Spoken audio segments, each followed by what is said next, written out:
students, how are you all? So welcome to the 5-month strategy. And now since only 5 months are left, so I know you must be confused, you must be in attention. कैसे होगा, क्या होगा, but not to worry. आज ये 10 से 15 minute के video में I am going to solve all your queries and all your question. तो 5 महीने हमारे पास बचे हैं. हमें करना क्या है इन 5 महीने में? सबसे पहले we need to understand something. Number 1, that English is one of the few sections where consistency beats talent. ठीक है, सो नो मैटर कि आपकी इंग्लिश में whether you are a topper in English या इंग्लिश में शुरू से you have been a very mediocre student, but if you are consistent you can beat CLAT very easily. अब ये करना क्या है?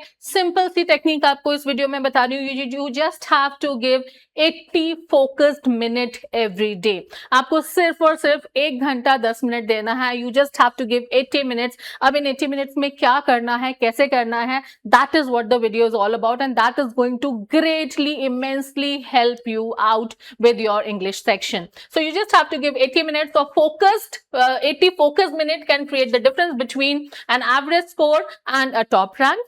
And what you have to do is you just have to read, analyze, improve, repeat, and that's how CLAT English is conquered. तो करना क्या है 80 minutes में? आपको 80 मिनट्स को 20-20-20-20 4 पार्ट में डिवाइड करना है. Okay, so this is 20 into 4 rule. तो ये वंदना मैम का स्पेशल 20 into 4 रूल है.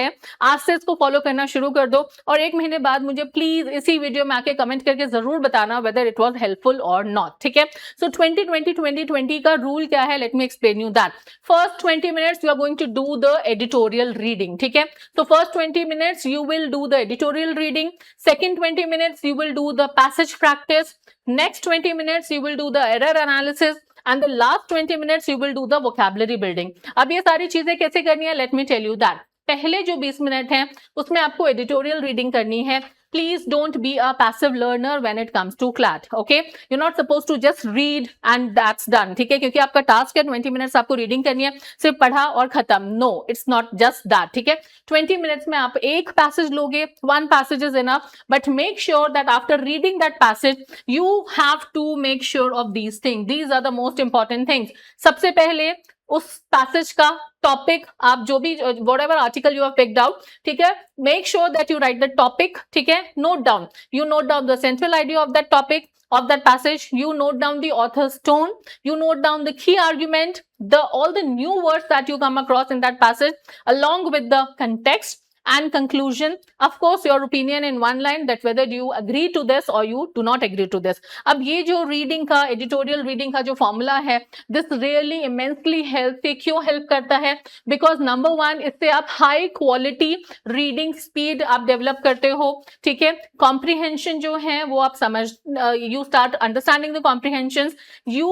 The most important thing is you understand how arguments are structured reading the editorials, and it definitely gives you a good exposure to common CLAT themes such as law, politics, society, economics and ethics. So it is very important for you to understand all these things. Okay, then this editorial reading formula, you have to make sure that you are noting down the topic, central idea, tone, argument, vocabulary, conclusion, personal opinions, because this is how you basically transform a passive reading into active analysis, and this is exactly what is required in CLAT.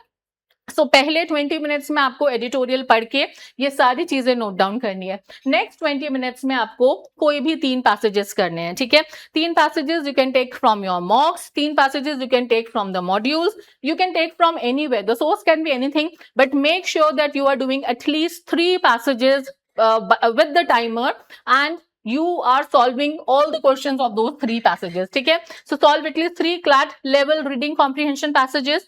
Strictly you have to do this under timer, and इस 3 passages में make sure that you are strengthening your inference, main idea, tone, vocabulary in context questions, and develop the accuracy and confidence in handling lengthy passages.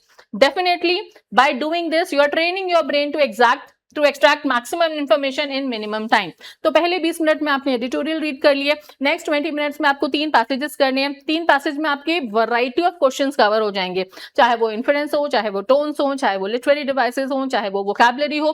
Everything is going to covered in the next 20 minutes. ठीक है, अब जो maximum बच्चे जो गलती करते हैं ना, वो प्रैक्टिस तो कर लेते हैं लेकिन इसके आगे वाला जो पार्ट है वो नहीं करते हैं, which is the error analysis. And believe me बच्चों, this is something that most of the students skip, and that is why there is no improvement in them. तो रीडिंग भी कर लेंगे, क्वेश्चन की प्रैक्टिस भी कर लेंगे, लेकिन जब तक आप ये पार्ट नहीं करोगे आपकी practice is incomplete. So the next 20 minutes you have to give to error analysis. Error analysis कैसे करना है? Suppose you have done 3 passages, 20 minutes में आपने 3 या 4 पैसेजेस किए.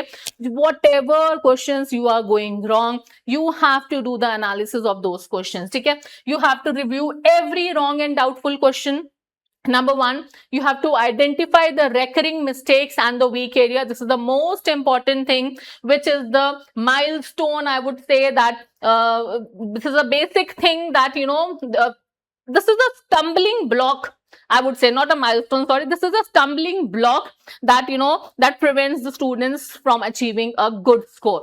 Because वो अपना वीक एरिया ही नहीं आइडेंटिफाई कर पाते हैं. एक बार आपने अपना वीक एरिया आइडेंटिफाई कर लिया, उसके बाद उसके ऊपर काम करना शुरू कर दो, then see how your score would improve. ठीक है, understand why the correct option is correct and the other options are incorrect. If you got an answer correct, वहां पे हमारा काम खत्म नहीं होता. बेटा ये ना एक पैटर्न आइडेंटिफाई करने की कोशिश करो कि अगर ये आंसर सही है तो ये सही क्यों है, और अगर ये आंसर गलत है तो ये गलत क्यों है. You will actually understand and observe कि इसमें कुछ पैटर्न्स आ रहे हैं, या तो कुछ एक्सट्रीम वर्ड्स आ रहे हैं, या कुछ आउटसाइड इंफॉर्मेशन है. So try to understand and try to you know observe that pattern कि क्यों ये चीज सही है और क्यों ये चीज गलत है. Maintain an error log for continuous improvement. This is the most important thing. Turn mistakes into learning opportunities instead of repeating them. अब एरर लॉग कैसे बनाना है, let me tell you that as well. Error log के लिए आपको एक error notebook बनानी है जिसमें आपको 3 कॉलम्स बनानी है. क्वेश्चन नंबर, पहले आप यहाँ पे मॉक लिखोगे, your question number, why it was wrong, and what have you learned from this. Okay, so once you start doing this, you will understand that over the time you will notice that there are patterns. क्या pattern है? या तो आपने misread कर दिया question को, you basically rush and that's the reason you go wrong. ठीक है, you assume facts which are not given. Usually students go wrong here also.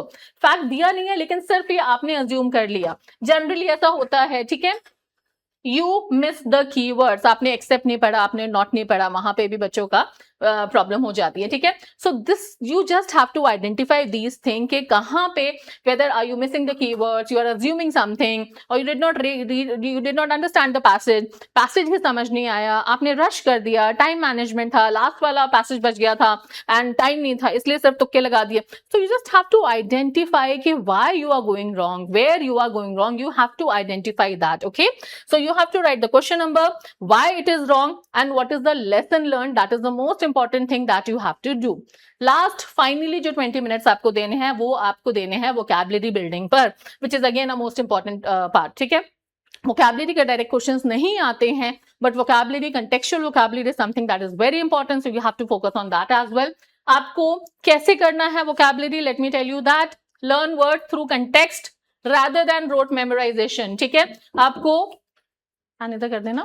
First of all आपको the most important thing is that you have to learn the words through context, because class के perspective से what is most important, that is contextual meaning. ठीक है, तो आप contextual meaning को देखो, सिर्फ हमें वर्ड्स को रोट मेमोराइजेशन नहीं करना है. Please read the contextual meaning.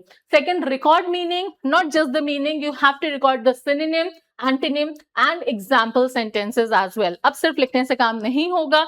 Revise previously learned words regularly. इसका एक पैटर्न बना लो या इसका एक साइकिल बना लो. मंडे टू सैटरडे आप नए नए वर्ड्स लिखो, संडे को वो सारे रिवाइज करो. ठीक है, मंडे टू सैटरडे आप 10 वर्ड्स लिखो, 60 वर्ड्स हो गए, संडे को सारे 60 रिवाइज करो. Next again Monday to Saturday 10 words लिखो, संडे को इस वीक के 60 प्लस लास्ट वीक के 60, इन सबको रिवाइज करना है. Make it a cycle and ongoing cycle. ठीक है, तो वोकैबुलरी का कभी भी बहुत ज्यादा प्रेशर नहीं रहेगा कि मैम वर्ड्स नहीं आते. Improve definitely, if you are having a very good vocabulary, that will definitely improve your understanding of the passage based vocabulary questions, and of course it will build a strong word bank that supports reading and comprehension. आपका खुद का एक word bank बन जाएगा, because ये वो सारे words हैं जो आपने ही अलग अलग sources में से ढूंढ ढूंढ के निकाले हैं, उनको समझा है, उनके synonym लिखे हैं, उनके antonym लिखे हैं, उनके usage लिखे हैं, and इनको repeatedly revise करा है, तो वो आपका एक personalized dictionary बन जाएगी, and it will really help you out. ठीक है, आगे बढ़ते हैं. Why this method works, ये जो मेरा 20-20-20-20 का जो rule है, ये 20x4 का जो हमारा मेथड है ये क्यों वर्क करता है, क्योंकि इसमें हमारी चारों चीजें कवर हो जाती हैं। पहला, रीडिंग, जो हमने सबसे पहले एडिटोरियल रीड करे हैं, that builds your understanding. Second, जो हम प्रैक्टिस कर रहे हैं, it builds your application. Third, the analysis which definitely builds the improvement, and finally the vocabulary which builds your precision. So 80 focus minutes every day, that will definitely lead to a stronger comprehension, higher accuracy, better CLAT English scores. So I hope this technique would definitely help you out greatly. Do follow this technique. 20-20-20-20 का rule apply करो। आपको एक दिन में ज्यादा time नहीं देना है, just have to give 1 hour and 10 minutes to English, ठीक है। 20-20-20-20 सिर्फ 80 minutes you have to give, and then see the difference, कैसे ग्रेटली आपके स्कोर चेंज होते हैं। एक महीने इसको फॉलो करो और उसके बाद मुझे आके बताना जरूर whether it helped or not. चलो, see you in the next video. Till then, bye bye.